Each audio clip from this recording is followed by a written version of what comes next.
Welcome to chemistry classes. Now, we should talk about the second chapter, that is the chemistry physical change, physical and chemical changes. अब प्रश्न उठता है कि physical change क्या है और केमिकल चेंज क्या है। तो चेंजेस दो तरह के देखे जाते हैं, एक फिजिकल चेंज देखा जाता है, दूसरा क्या देखा जाता है, केमिकल चेंज देखा जाता है। So physical change and chemical change, everything around us changes with the time. Some changes can be noticed immediately, some others after some times.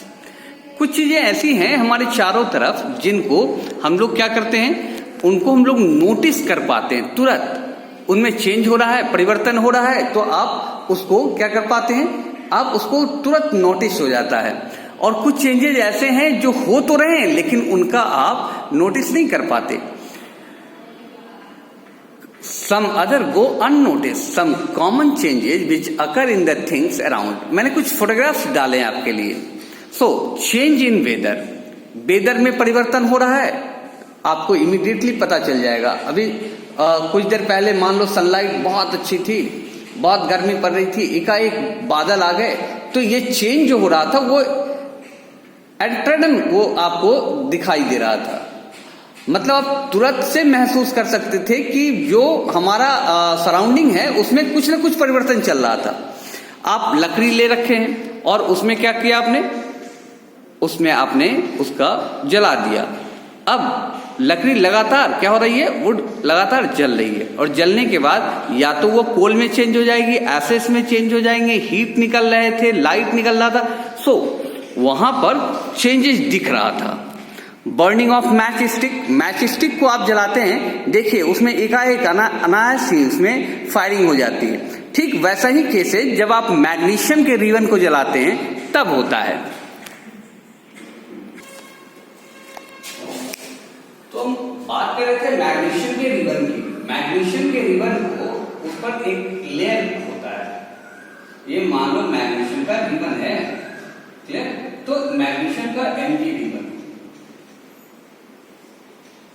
अब मैग्नीशियम के रिबन को पहले क्या करते हैं कि सैंड पेपर से इसको साफ कर लेते हैं। इसके ऊपर एक खास तरह की लेयर डाली हुई रहती है, क्योंकि मैग्नीशियम क्या होता है, जैसे मैच स्टिक के बारे में बताया आपको कि मैच स्टिक में क्या होता है कि आप जैसे ही जलाते हैं वो बहुत तेजी से उसमें फायरिंग होती है।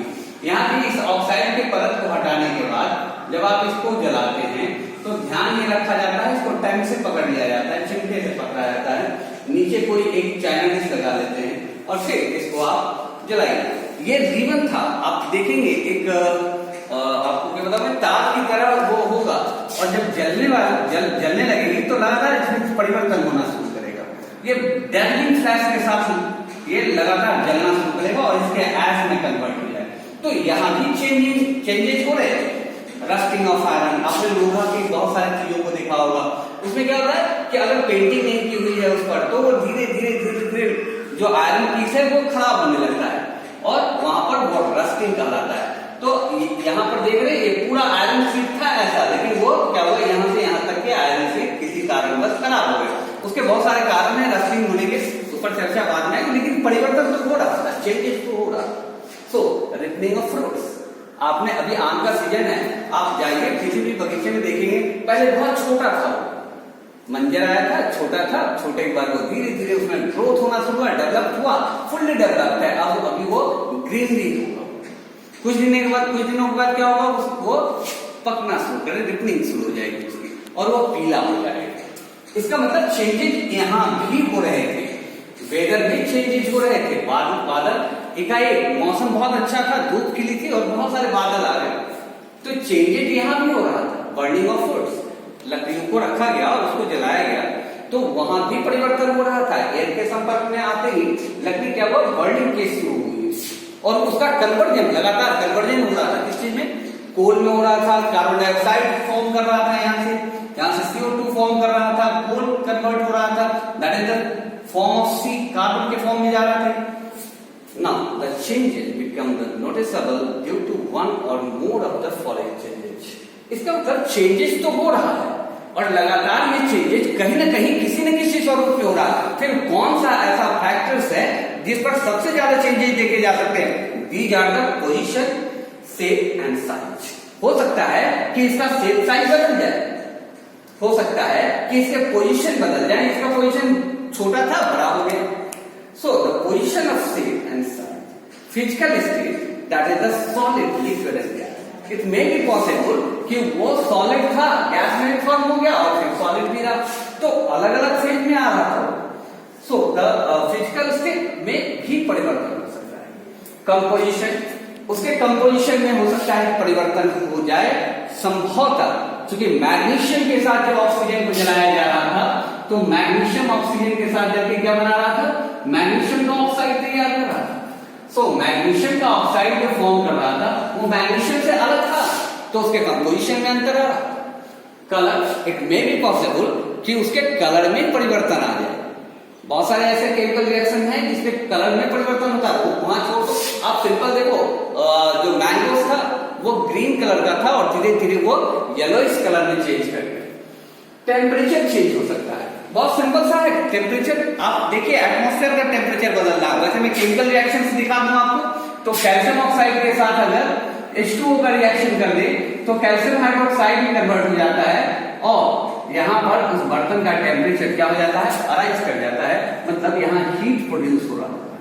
तो टेम्परेचर में भी परिवर्तन हो सकता है। स्ट्रक्चर, उसका पूरा कोऑर्डिनेशन चेंज कर सकता है। एक कार्बन डायमंड बनाता है और एक कार्बन की सहायता से ग्रेफाइट भी तैयार होता है। पृथ्वी पर पाए जाने वाले लगभग approx 56 lakh compounds it's form by the carbon. सबसे ज्यादा कंपाउंड बनाने की क्षमता अगर किसी में है तो वह है कार्बन। तो कार्बन स्ट्रक्चर के हिसाब से बदला जा सकता है। मतलब चेंजेस देख रहे थे हम लोग, चेंजेस बहुत सारे हो सकते हैं। There is always a causes for the changes, so then discuss such changes and their causes. इससे चेंजेस कुछ न कुछ तो होंगे, इसके बारे में हम आपसे डिटेल्स बात कर रहे हैं। That is the change. What is change? What is the meaning of change? Change का मतलब क्या समझते हैं? परिवर्तन किसे कहते हैं? परिवर्तन आप हैं और आप में अगर कुछ एक्स्ट्रा गुण आने लगे वो परिवर्तन है आप में अंदर। An alteration in the physical and chemical properties. अगर किसी ऑब्जेक्ट का फिजिकल भौतिक गुण बदलने लगे, उसका संगठन बदलने लगे, उसका परिवर्तन होने लगे, केमिकली उसमें चेंजेस होने लगे, rippling of force, that is the chemical changes हो रहा है as an effect of some kind of energy is called the changes. तो कहा जा सकता है कि ऐसे परिवर्तन क्या कहलाएंगे? चेंजेस कहलाएंगे।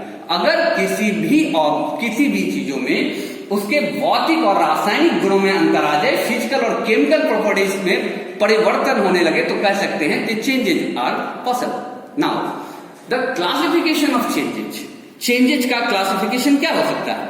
All changes are not of same kind. एक तरह के सभी में परिवर्तन नहीं हो सकता। The changes may be classified in several groups, some groups based on the classification of change. कुछ जो है वो चेंज करते हैं किस पर? क्लासिफिकेशन उसका किस चीज पर? तो अब हम बात कर रहे हैं natural and man made changes. कुछ हमारे द्वारा man made changes, natural and man made changes. The changes occur in the natural nature on their own are called natural. प्रकृति के द्वारा जो परिवर्तन होता है क्या कहलाता है? नेचुरल। अब प्रकृति में परिवर्तन किस चीज का होगा? डे हो सकता है, इवनिंग हो सकती है, नाइट हो सकता है, बदल सकता है वो। तो सुबह से शाम तक आप फेज देख रहे हैं, ये मान लो कि माउंटेन्स के पीछे से क्या निकल रहा है? सनलाइट हो रहा है, मॉर्निंग का है सेशन। ये मान लेते हैं इवनिंग, ये डूब रहा है सूरज। ये देख रहा है कि रात, तो लगातार परिवर्तन हो रहा था। ये परिवर्तन नेचर के द्वारा हो रहा था, ये हम नहीं कर रहे थे। ये कौन कर रहा था? नेचर स्वयं कर रहा था। इसमें का earthquake and the changes off season, यह भी पॉसिबल है। किसके द्वारा? यह भी नेचर के द्वारा पॉसिबल है। और भी बहुत सारी घटनाएं नेचर से संबंधित है। साइक्लोन आती है, वो भी नेचर का ही परिवर्तन है। Man-made changes, the changes which are the brought and controlled by men are called the man-made changes. मनुष्य के द्वारा दिया गया परिवर्तन क्या कहलाएगा? Man-made changes। क्या होगा वो? Burning of would. अभी मैंने जलाकर दिखा रहा था आपको, यहाँ पर लकड़ियां जल रही थी, वुड्स जल रहे थे। ये सब किसके द्वारा है? ये हम लोगों ने किया। मैग्नीशियम का रिबन मैंने जलाकर दिखाया आपको कि मैग्नीशियम का रिबन जब जलता है तो क्या होगा? ये मैन मेड है। सो बर्निंग ऑफ वुड का preparation of curd from the milk, ये हम लोग तय करते हैं कि दूध को दही में कन्वर्ट करना है या मक्खन में। तो ये अगर हम न चाहेंगे तो वो नहीं हो सकता, वो स्वतः ही नहीं हो सकता। इसलिए इस तरह के परिवर्तन को क्या कहा जा सकता है, मैनमेड चेंज का। एक लकड़ी का टुकड़ा, उससे टेबल तैयार कर सकते हो, उसी टेबल को फिर बेंच में कन्वर्ट कर सकते हो, उसका फिजिकल प्रॉपर्टी बदला जा सकता है, उसका शेप साइज बदला जा सकता है, लेकिन उसके केमिकल प्रॉपर्टीज में कोई परिवर्तन नहीं आता है। लकड़ी अगर सेलुलोज से बनी हुई है तो सेलुलोज की ही कहलाएगी, वह कार्बन से बना है तो वह कार्बन से ही बना होगा, कोई चीज मैग्नीशियम से बना है तो मैग्नीशियम से ही बना होगा। सो मैनमेड चेंज और नेचुरल चेंज, इनमें थोड़ा सा अंतर है। नेक्स्ट वीडियो में फिर बात करेंगे आपसे। Okay, thank you.